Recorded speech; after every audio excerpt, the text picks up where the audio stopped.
সাথে মুভি কিরকমভাবে ম্যানেজ করতে পারো দুটো একটা? খুব আনন্দের সঙ্গে এবং খুব ভালোবাসার সাথে। হ্যাঁ, ডেফিনেটলি মাঝে মধ্যে আমাকে একটু শারীরিক ক্লান্তি হয়তো আমাকে একটু করে ফেলে। কিন্তু যেই আবার কাজে যেরকম আজকেই যখন আমি শুটিং করেই এখানে এসেছি, যখন আমার প্যাক আপ হয়েছে এবং আমাকে ছাড়ার জন্য আমার ধারাবাহিকের সবাই ভীষণ হেল্পফুলি আমার সিন আগে তুলে আমাকে মানে তাড়াতাড়ি তাড়াতাড়ি যাতে আমি এখানে পৌঁছতে পারি সেই রেসপেক্টটা এই কাজকে তারা দিয়েছে।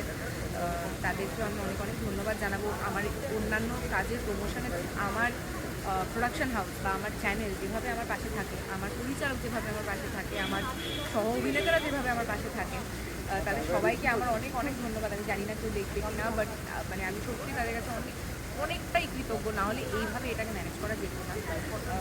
এসছি যখন যখন আমি আসছি রাস্তায় তখন প্রায় রিলেই করছি কিন্তু এখানে আসলেই তোমার সাথে দেখা হয়েছে, রামদার সাথে দেখা হয়েছে, বাকি আমার কো অ্যাক্টরসের সাথে দেখা হয়েছে, আবার এনে যেখানে যেখানে